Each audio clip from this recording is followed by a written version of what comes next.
Mahigpit na yakap ang isinalubong kay Mary Jane Veloso na mga kaanak niyang matagal nang nananalangin sa kanyang pagbabalik sa bansa. 14 na taong nakulong sa Yogyakarta ang Pinay at nalagay pa sa death row dahil sa pagkakadawit sa ilegal na droga. Kaya ang makauwi sa Pilipinas at makapiling muli ang pamilya, maituturing ni Mary Jane na maagang pamasko para sa kanya. Ano pakiramdam mo, Mary Jane? Ito ka na. Pero ang masaya nilang pagsasama naganap sa Correctional Institute for Women sa Mandaluyong City. Hindi pa rin kasi makalalaya si Mary Jane. Dito niya lang sa bansa itutuloy ang sintensya sa kasong drug trafficking. Kaya't pagtuntong sa Pilipinas, tuloy ang panawagan niyang mabigyan ng clemency.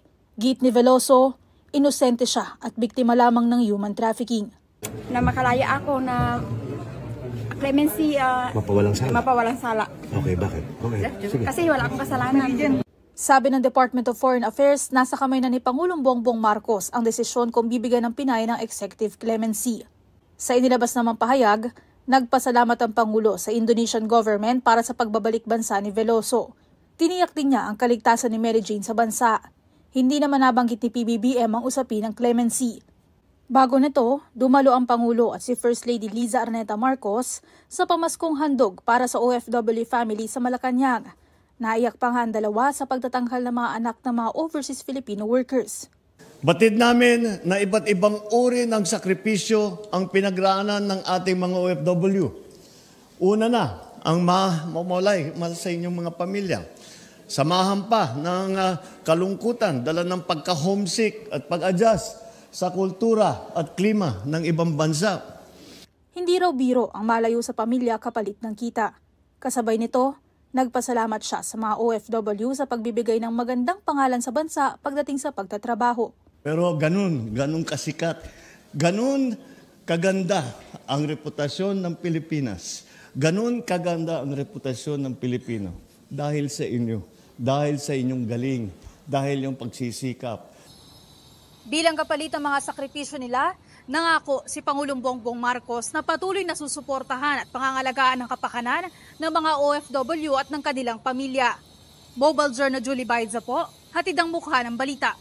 Lunes hanggang Biyernes ang karaniwang mga araw ng pasok sa eskwela ng mga mag-aaral. Pero para sa ilang college student, kahit weekend, ay mayroon silang klase o kaya ay kailangan nila magpunta sa paaralan. Yun nga lang, may mga tsuper daw na hindi kinikilala ang pagbibigay sa kanila ng student discount, lalo na kapag holiday. Sinasabi nila na wala naman daw pong pasok kapag Sabado at Linggo. Kaso nga lang, since sa college student na po kami, minsan may pasok po kami ng Sabado, minsan may pasok din po ng Linggo. 3 piso hanggang 20 pesos pa naman sana ang discount. Depende sa layo ng destinasyon ng estudyante. Kaya nakakahinayang dahil kapag naipon, pwede na raw sana itong pandagdag sa gasto sa school supplies at projects. May mga instances kasi na sakto na lang yung pamasahe mo. Tapos minsan din may sumusobra na pangbabayad mo pa sa mga pagpapaprint. Hindi naman sana ito problema, lalo't may batas naman talaga para sa student fare discount sa ilalim ng Republic Act No. 11314. Ayon sa Land Transportation Franchising and Regulatory Board, ang 20% discount sa pamasahe ay ibibigay sa estudyante buong taon. Kabilang na dyan ang weekends, holidays at bakasyon. Sinabi rin ng LTFRB na hindi lang ito para sa mga pampublikong sasakyan tulad ng jeepney, bus at UB Express. Sakop din ito ang mga TNVS platforms tulad ng Grab.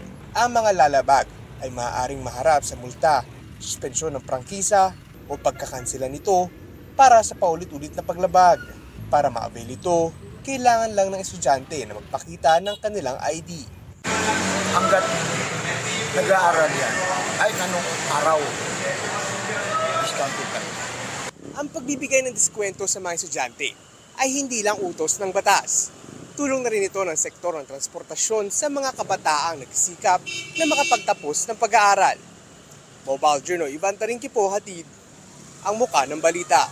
Malaking tulong sa pagbibigay ng oxygen na kinakailangan ng mga pasyente ang resuscitator. Makikita yan sa mga ambulansya at mga hospital wards lalo sa emergency room. Merong demakina at meron ding manual. Lumaki ang pangangailangan para sa resuscitator noong COVID-19 pandemic. Lalo't isa sa sintomas ng sakit na ito ay hirap sa paghinga. Kaya sina Dr. John Joel Martinez at Engineer Chris Paulo Hate gumawa ng mas mura at locally made pang machine resuscitator na makapagbibigay ng temporary breathing assistance. Ang tawag nila dito, hango sa salitang Japanese na ENMEI o extension of life. Automatic na ang device para hindi na mahihirapan ang gagamit nito. There's parang a user interface options na they need to choose lang. The respiratory therapists will choose anong options. This is 40 breaths per minute, and itong 500 volume. And then i-execute niya, i-start niya, and then the pump, the machine will go by itself. Tiyak din daw na epektibo ito dahil sumailalim na sila sa standard checking ng Department of Science and Technology. Lahat ng certification and safety na regulations, standards na belonging dun sa product na nadaanan namin. Tumulong na rin sa kanila ang Lung Center of the Philippines para makakuha ng mga pasyente na susubok para sa produkto.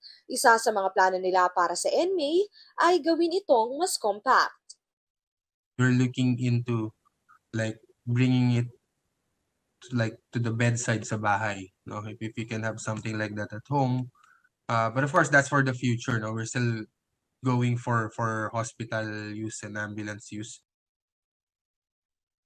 Marami pang kailangan gawin para mapabuti ang health sector ng bansa. At ang mga ganitong imbensyon, may tuturing na isang hakbang sa pagbibigay ng mas maayos na serbisyo sa mga nangangailangang pasyente. Mobile journalist Amy Atienza po, hatid ang muka ng balita.